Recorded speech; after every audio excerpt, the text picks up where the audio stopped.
우리가 읽은 말씀을 가지고 하나님의 뜻 안에서 사는 사람들이라는 제목으로 나눌 때 깨닫는 은혜가 있기를 주님의 이름으로 축원합니다. 우리 명절을 맞아서 좌우 앞뒤 우리 함께 예배드리는 성도님께 한번 인사해 볼까요? 힘내세요. 새해 복 많이 받으세요. 예. 우리가 이렇게 힘내시라고 새해 복 많이 받으라고 이렇게 인사는 했지만 사실 자기 형편을 보면 이런 인사를 건넬 만한 형편에 있지 못한 그런 분도 분명히 있을 겁니다. 그럼에도 불구하고 우리가 이렇게 담대하게 축복의 말을 할 수 있는 이유는 우리가 하나님의 뜻 안에서 살아가고 있는 사람들이기 때문입니다. 여러분, 좋을 때 누구나 다 좋은 말을 할 수 있죠. 그러나 힘들고 어려운 상황 속에서 좋은 말을 하고 좋은 인사를 하고 누군가를 축복할 수 있다는 거, 이거 아무나 하는 게 아니에요. 그 사람이 하나님의 뜻 안에서 살아가고 있다는 것을 확신하고 믿을 때, 그것을 확실히 깨달은 사람만 어떤 상황에도 구애받지 않고 다른 사람에게 좋은 인사를 또 이렇게 덕담을 나눌 수 있는 그런 풍성함이 있는 것이죠. 오늘 우리가 이제 앞으로 몇 주간 묵상해야 할 이 에베소서는 풍성, 영광, 부요, 충만, 화평, 복, 듣기만 해도 가슴이 막 움츠러들었던 가슴이 쭉쭉 펴지는 그런 말씀들이 굉장히 많아요.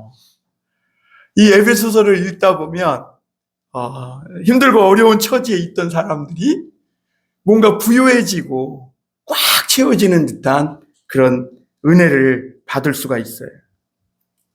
그런데 여러분, 지금 이런 인사를, 이런 풍성한 또 부요한 인사를 나누고 있는 사도 바울은 어떤 형편에서 이 말씀을 우리에게 전해주고 있냐면 축축하고 더럽고 어둡고 그리고 아주 답답한 감옥이라는 환경에서 부당한 대우를 받으면서 자기는 어떻게 현실적으로 보면 굉장히 빈곤하고 구차한 상황 속에서 반대로 이 풍성하고 듣기만 해도 충만해지는 이런 인사를 건네고 있다는 것이죠.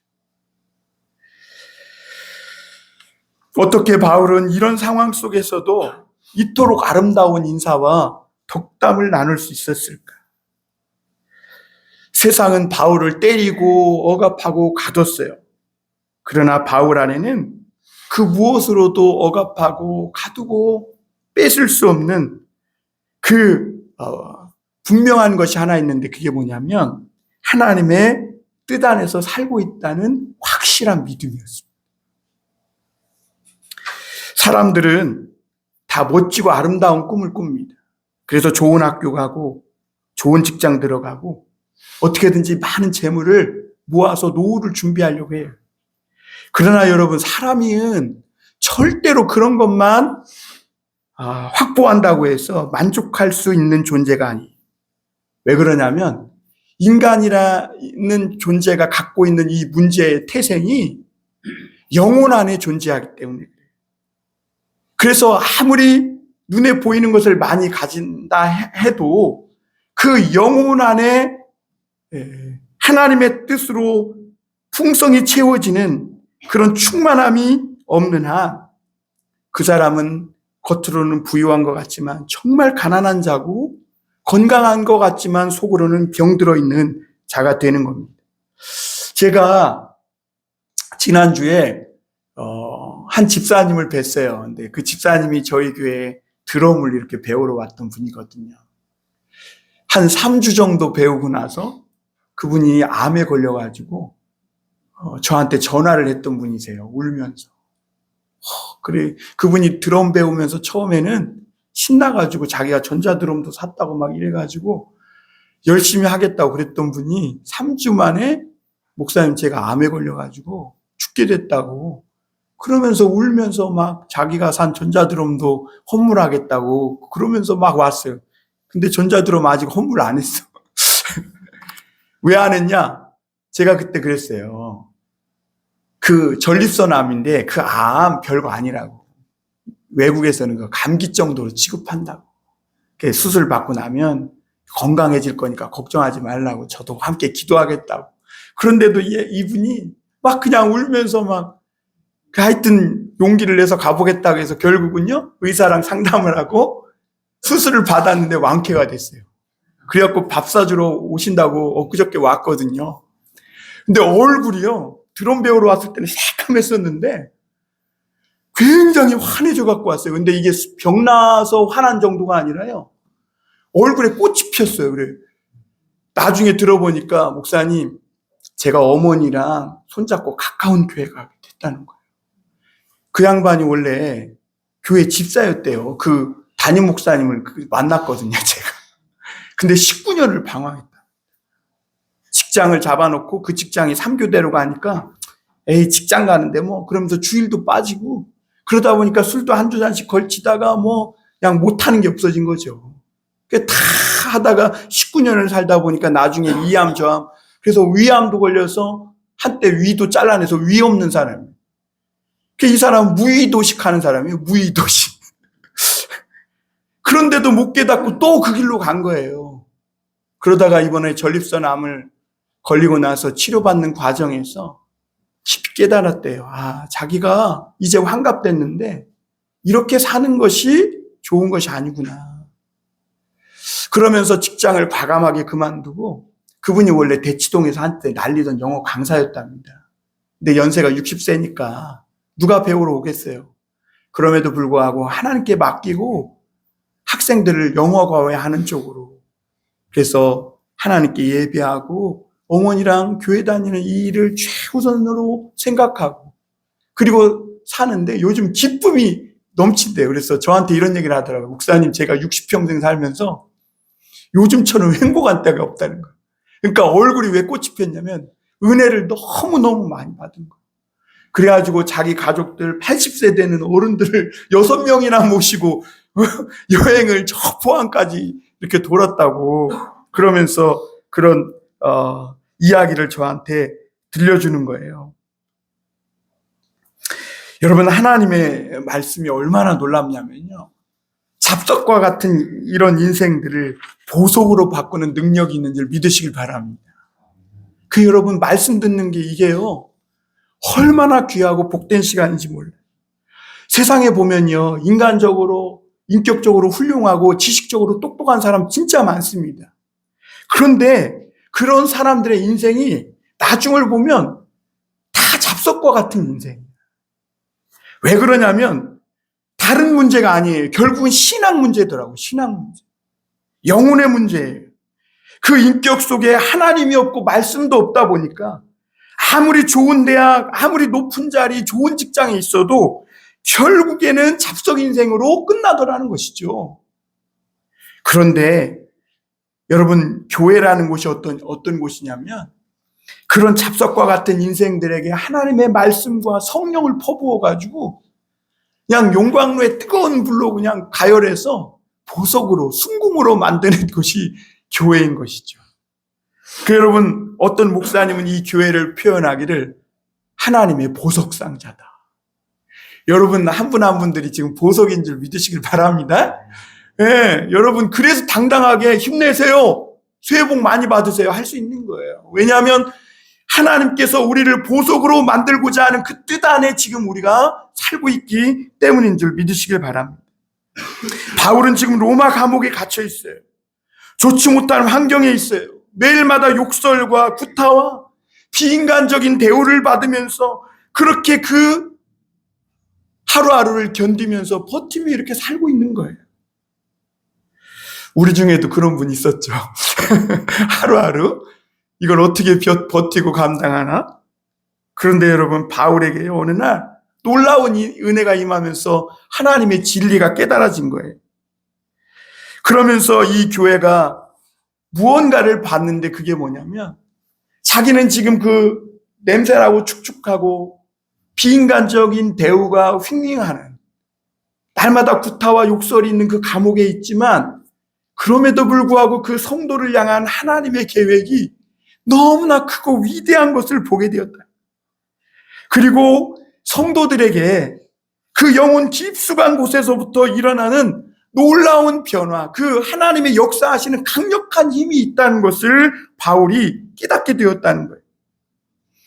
그래서 바울은 그 진리를 깨닫고 이토록 풍성한 이야기를, 그 지하 감옥의 어둡고 축축한 정말 그 밑바닥에서 기록하고 있는데 그게 에베소서라는 것이죠. 에베소서는 그래서 저와 여러분들의 인생을 깊이 파헤치면서 우리가 성도가 되어서 어떻게 변화되었는지를 아주 자세하게 보여주는 말씀입니다. 그러므로 여러분, 명절이 되어도 마음껏 웃지 못하는, 모든 것이 흔들리고 혼탁한 이 시대 속에서 오늘 우리가 이 에베소서를 묵상한다는 이것이 얼마나 우리 인생의 큰 축복인지 믿으시고, 부족한 종을 통해 잠깐 몇 가지 말씀 나눌 때 이 말씀을 꼭 마음에 새겨서 정말 하나님의 뜻 안에서 정말 보석 같은 그런 사람들로 모두 다 살아가실 수 있기를 주님의 이름으로 축원합니다. 먼저 우리가 생각해 볼 것은 범사에 감사하며 살아가는 사람들이라는 것이죠. 여러분, 하나님의 뜻 안에 있는 사람들은요, 범사에 감사하며 살아가는 그런 사람들이에요. 어떤 사람이 죽는 줄 알았는데 다시 살게 되었을 때 얼마나 기쁘고 감격스럽겠어요. 그런데 여러분, 이보다 더 놀라운 것이 뭐냐면 예수 믿은 사람이 영원히 사는 복을 받은 거예요. 여러분, 이게 그냥 교리적으로 들리지 내가 누리지 못하고 있으니까 피부로 와닿지 않죠?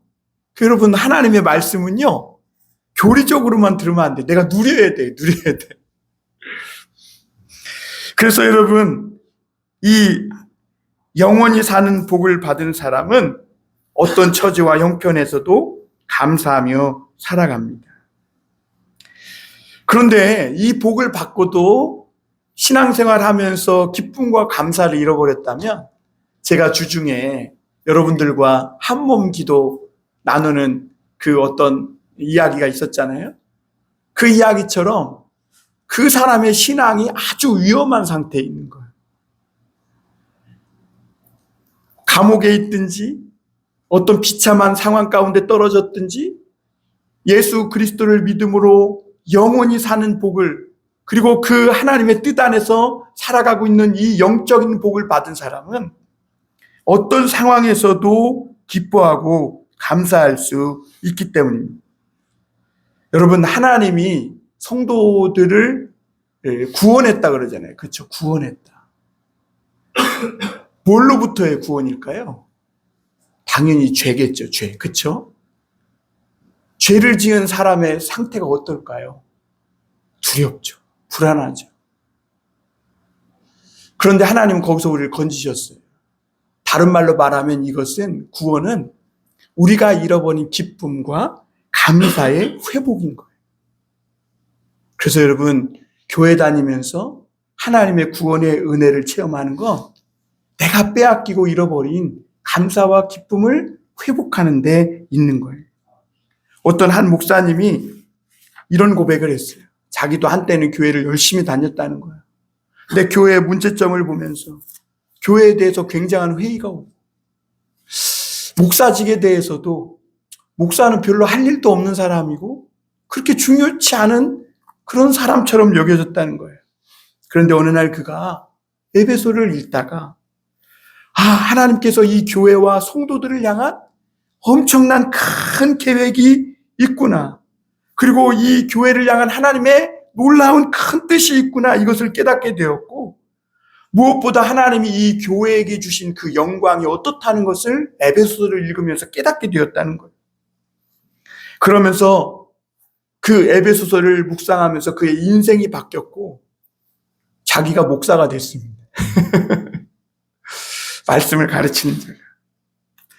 여러분, 오늘 우리가 읽는 이 에베소서는 에베소에 있는 교회에게 쓴 편지거든요. 이 에베소가 어떤 곳이냐면요, 항구 도시예요.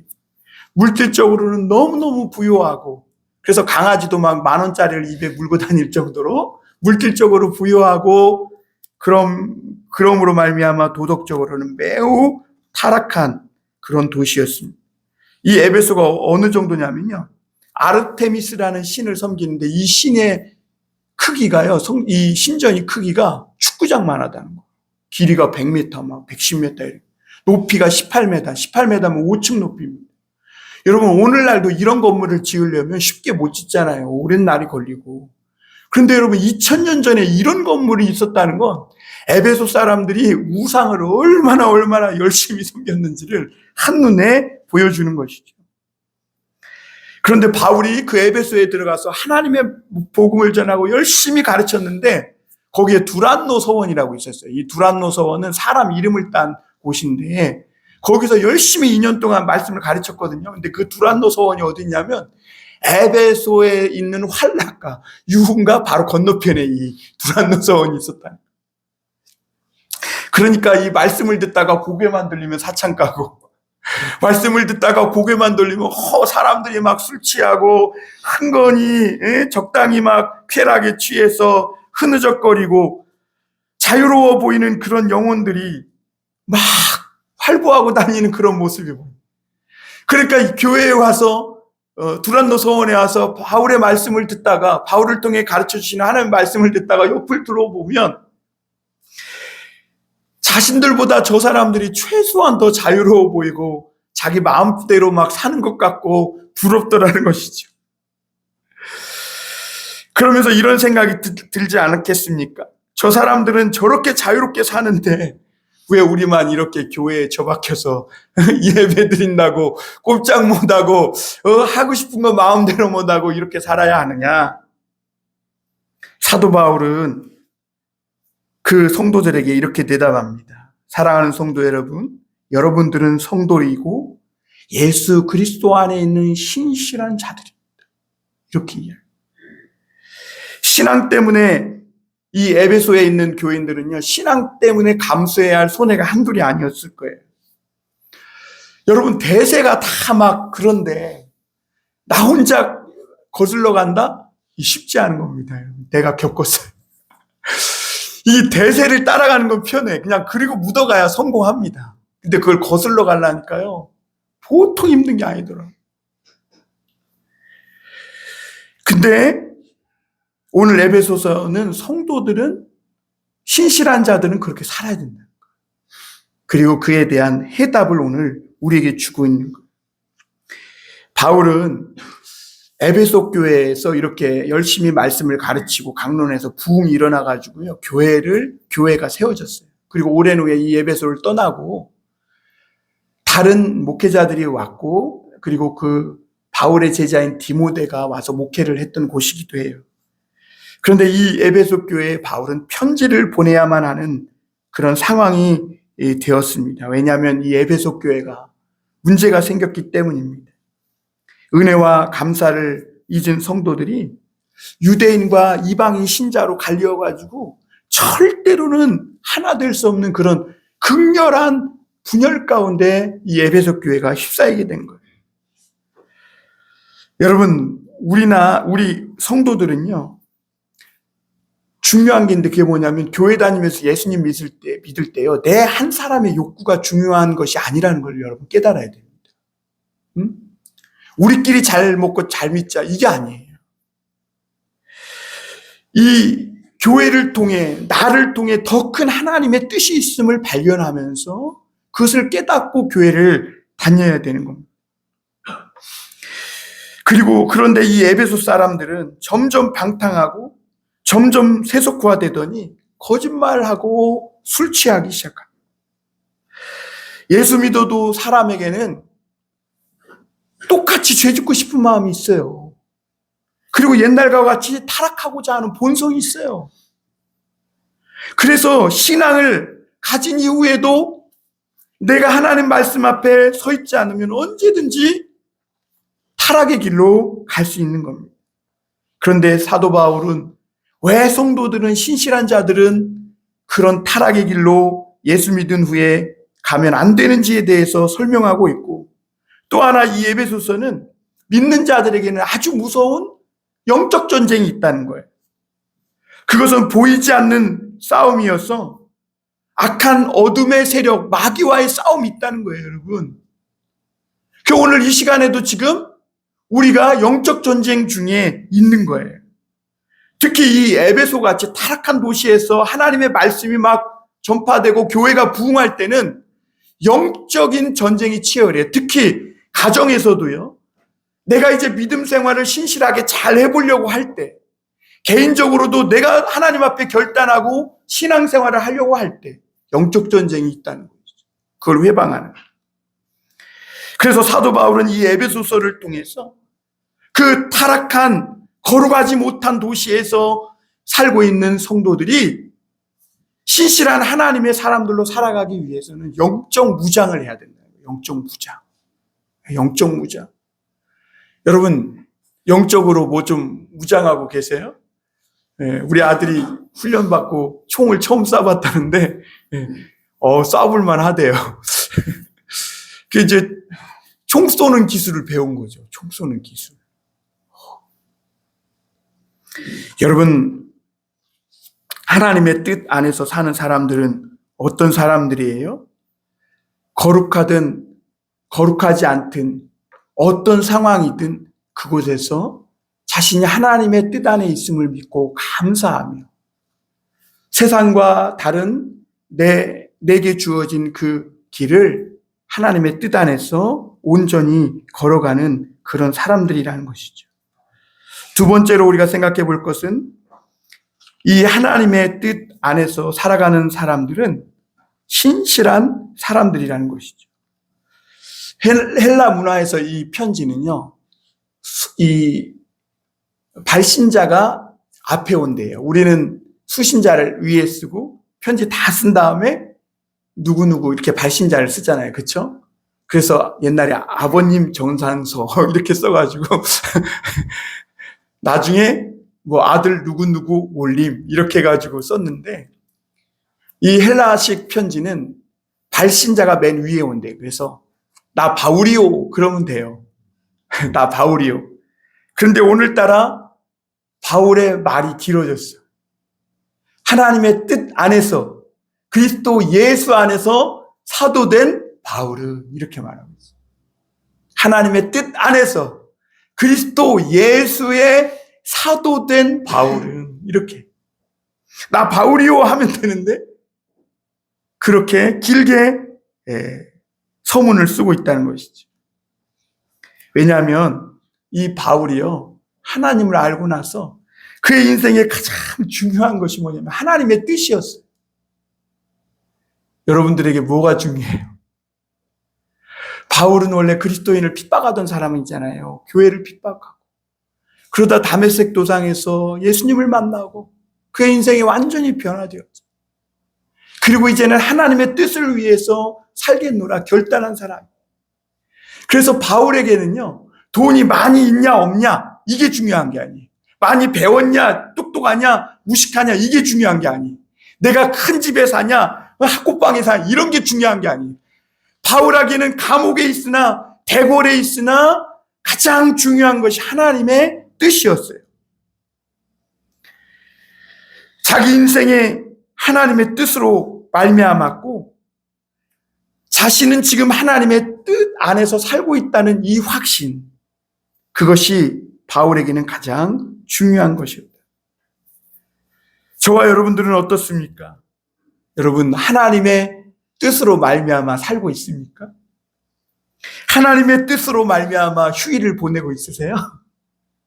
하나님의 뜻으로 말미암아 친구를 만나고 하나님의 뜻으로 말미암아 사업하고 대학 가고 전공을 선택하고 취직할 때 하나님의 뜻으로 말미암아 하고 있습니까? 결혼 배우자를 만나고 결혼하고 결혼 기일을 정하고 이 모든 일들을 할 때 하나님의 뜻으로 말미암아 하고 있냐는 것이죠. 사소한 것은 사소해서 내 마음대로 하고 중요한 것은 중요하니까 내 뜻대로 하고 하나님이 어디, 그 사람 안에 어디 계실 곳이 어디 있냐는 것이죠. 하나님의 뜻보다 자기 뜻이 더 중요하다 하다면 하나님과 함께 살아가는 신앙생활에 마음이 없는 사람. 그래서 아모스는 뭐라고 얘기했냐면 두 사람이 뜻이 의합지 않고 어찌 동행하겠으며 그랬어요. 내 뜻이 하나님의 뜻이 되고 하나님의 뜻이 내 뜻이 되는 것. 에베소서는 오늘 그런 하나님의 뜻 안에서 신실하게 살아가고자 하는 사람들의 인생을 더욱 아름답게 바꿀 겁니다. 그러면서도 우리는 하나님의 뜻에 대해서 또 한편으로는 진지하게 물어볼 필요가 있어요. 하나님 앞에 내 욕망과 내 욕구들을 쫙 깔아놓고 그것이 마치 하나님의 뜻이라고 생각하고 줄줄이 늘어놓고 그것이 다 이루어지기를 바라는 그것이 신앙생활인 줄 착각하며 살아서도 안 된다는 것이죠. 그래서 하나님의 뜻으로 말미암아 그리스도 예수의 사도된 바울은 그랬잖아요. 여기서 사도라는 것은 뭐냐면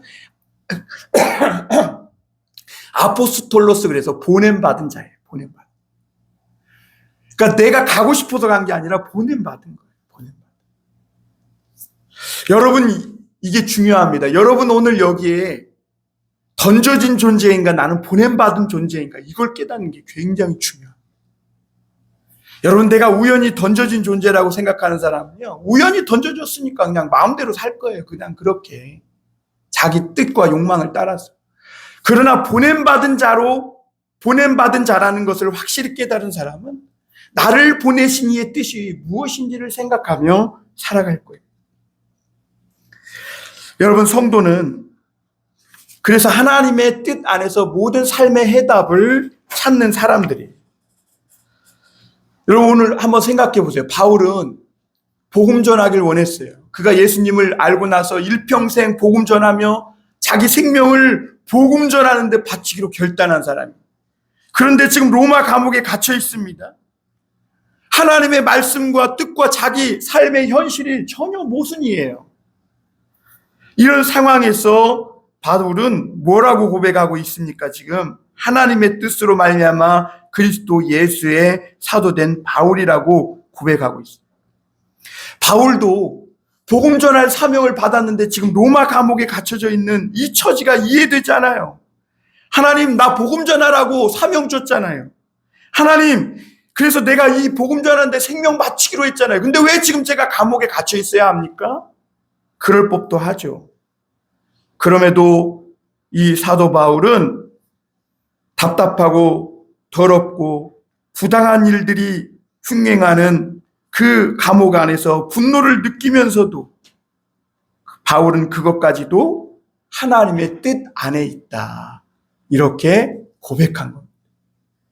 하나님의 뜻 하면 오늘날 교인들은 내가 할 수 있는 것이 아무것도 없어서 체념하고 그냥 단념할 때 그때 하나님의 뜻이 있겠지 그냥 이러고만 그럴 때 많이 사용해요. 그러나 여러분, 바울은 그런 체념하듯이 내가 할 수 있는 것이 아무것도 없고 그냥 그러니까 에이, 하나님이 어떻게 하시겠지 이렇게 체념적으로 하나님의 뜻이라고 말하고 있잖아요. 오히려 바울은 감옥 안에서 하나님의 말씀 속으로 더 깊이 파고 들어가고 또 들어가면서 그때 바울은 이 예수 믿는 성도들에게 주어진 그 하나님의 놀라운 은혜를 깨닫게 된 거죠. 그게 뭡니까? 세상에 있는 교회가 얼마나 영광스러운 교회인지, 그리고 얼마나 축복을 받은 공동체인지 발견하게 된 거죠. 그리고 이 바울이 감옥 속에서 하나님의 말씀을 묵상하면서 하나님께서 깨닫게 해주신 신령한 복이 또 뭐였냐면, 성도들이 이 타락한 죄악된 세상 가운데에서 믿음의 선한 싸움을 싸우고 있는 그 성도들의 모습이 너무 멋지다는 것을 본 거예요, 바울이. 그 감옥 안에서. 그리고 그 모습이 얼마나 아름답고 대견한지, 그리고 그 일 자체가 세상에서 가장 멋지고 아름다운 일이라는 걸 바울은 발견하게 됩니다. 여러분, 우리는 때로는 황무지에 떨어졌기 때문에 더 멀리 볼 수 있는 것이죠. 빈들에 있기 때문에 그 성 안의 등불을 훤히 볼 수 있는 거예요. 바울도 지금 마찬가지예요. 감옥 안에 갇혀 있기 때문에 하나님께서 오늘 믿는 자들에게 주시는 그 풍성한 하늘에 속한 신령한 복을 깨닫고 볼 수 있었던 것이죠.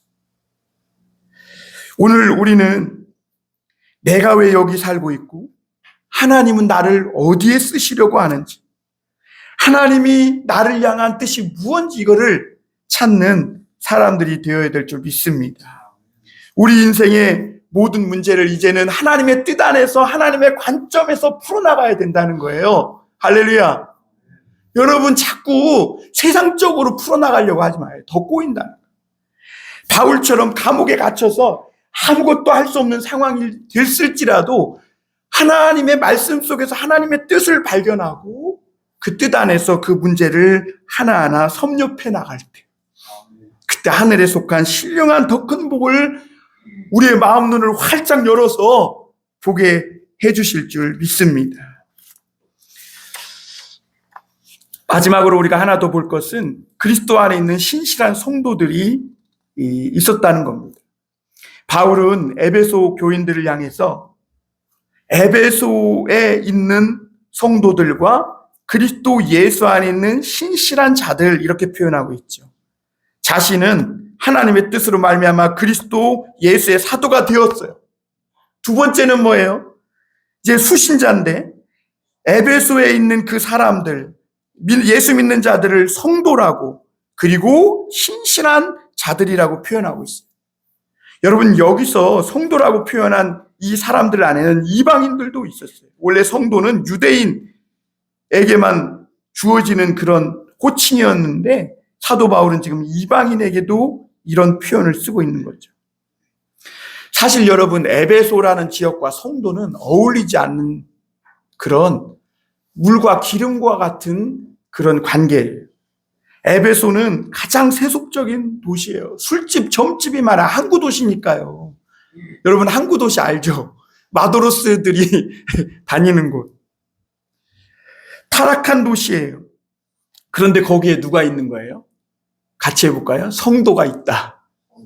네, 거룩한 자가 있는 거예요. 그 타락한 도시. 거룩한 사람들이 거룩하지 않은 에베소에 있는 거예요. 그러니 거룩한 사람들이 거룩하지 않은 곳에서 살려니 얼마나 힘들겠어요. 그런데 여러분 세상이 다 그래요.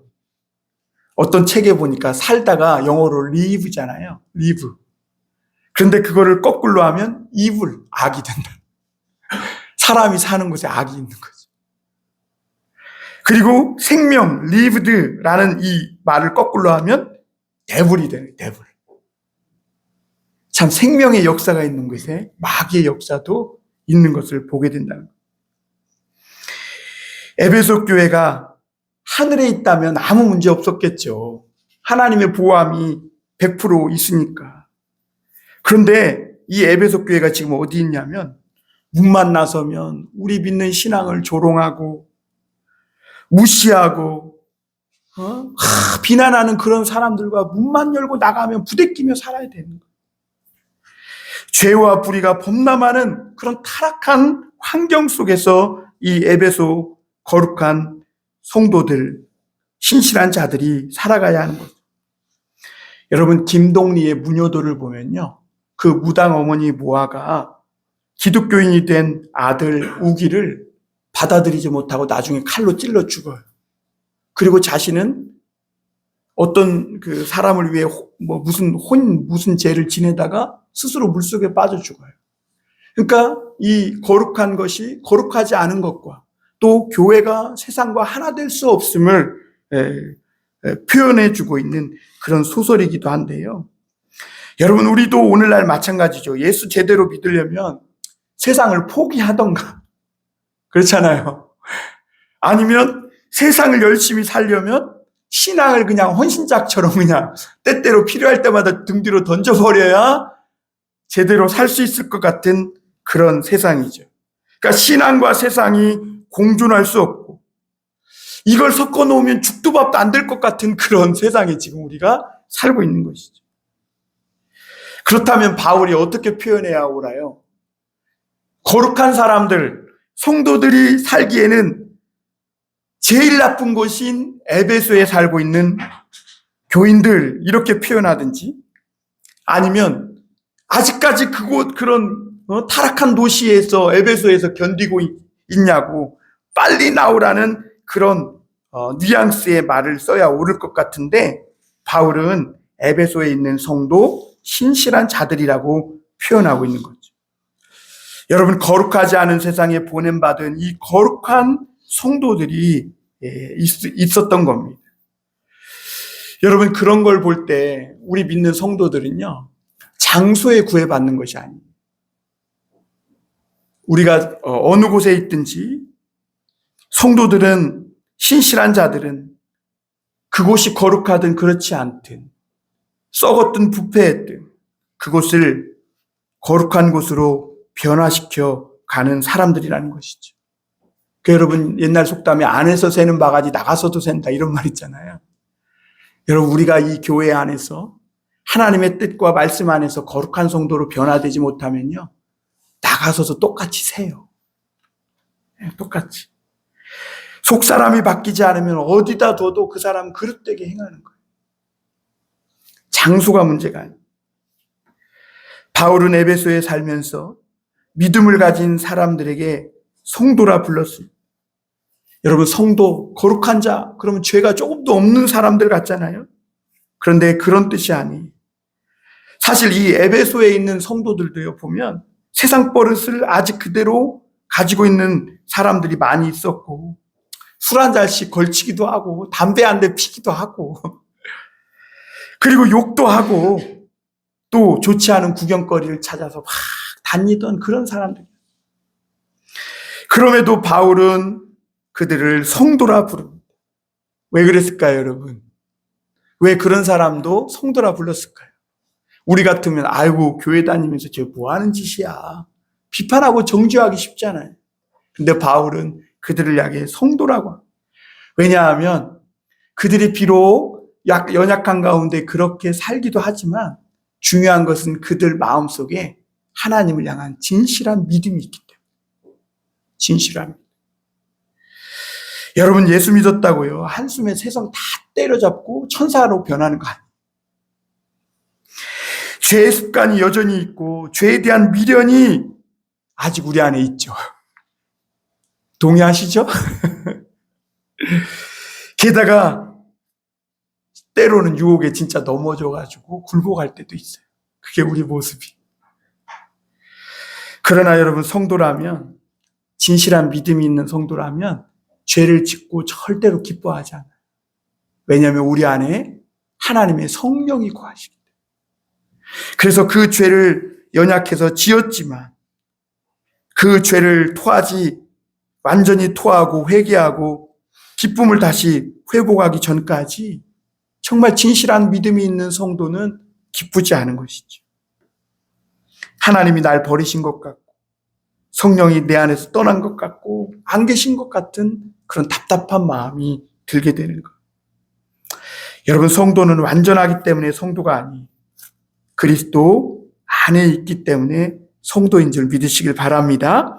그래서 여기에 보면 그리스도 예수 안에 있는 신실한 자들, 이렇게 표현하고 있어요. 예수 안에 있는 자들.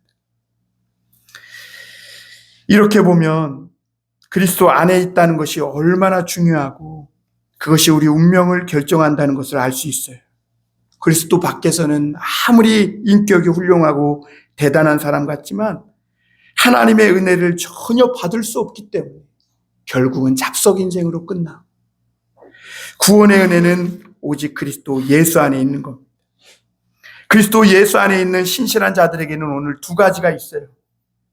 그 믿음인데, 여러분, 우리는 믿는 자들입니다. 세상 사람들과 다른 차이점이 뭐냐? 믿음이에요, 믿음. 믿음이 다른 거예요. 우리가 믿기 때문에 다른 거예요. 하나님이 계신 것을 믿어요. 우리는 말씀을 믿어요. 그리고 우리는 예수 그리스도가 나를 대신해 십자가에 죽으신 걸 믿어요. 우리는 교회의 영광을 믿어요. 영원한 천국과 지옥을 믿어요. 하나님이 오셔서 세상을 심판하시고 믿는 성도들을 구원하실 것을 믿는 줄 믿습니다. 이 믿음이 저와 여러분들을 또한 다른 사람으로 변화시켜 가기 시작합니다. 여러분, 우리는 천성적으로 신실한 자들이 아니에요. 변덕이 심하고 욕도 잘하고 다른 사람들이 도저히 믿을 수 없는 이기적인 그런 사람들이었어요. 그런데 믿음을 갖고 주님 앞에 살다 보니까 신실한 자들로 하나님께서 그 믿음으로 변화시켜 가고 있다는 겁니다. 그래서 오래 있어도 그 빛이 변하지 않는 아름다운 보석으로 점점 우리를 바꿔 나가시는 줄 믿습니다. 오늘 2절을 보면 하나님 우리 아버지와 주 예수 그리스도로부터 은혜와 평강이 너희에게 있을지어다 그랬어요. 여러분, 오늘 명절, 이제 이번 주가 명절인데 오늘날 사람들이 많이 잃어버린 게 있어요. 그게 뭐냐면 좋은 인사와 덕담을 나누는 거예요. 여러분, 이게 왜 그렇게 중요하냐면 좋은 인사를 한다는 건요, 다른 사람을 축복한다는 거예요. 그리고 그 축복은 그대로 그 사람에게 이루어져요. 그래서 덕담과 축복을 하는 거예요. 우리가 좋은 생각, 다른 사람에 대해서 좋은 마음만 먹어도 그대로 이루어지는데 그것을 말로 표현해서 축복한다면 그게 얼마나 놀랍게 그 사람에게 이루어지겠어요. 바울은 그래서 에베소 성도들에게 이런저런 많은 인사가 필요했겠지만 은혜와 평강이 가장 필요했다고 생각하면서 은혜와 평강이 있기를 이렇게 축복하는 것으로 인사하는 것을 볼 수 있습니다. 여러분, 여기서 평강은 갈등이, 분쟁이 없는 상태. 여러분, 에베소 같은 타락한 도시에서 거룩한 성도들이 살 때 얼마나 자주 흔들리고 몸과 영혼이 병들고 얼마나 힘들었겠어요.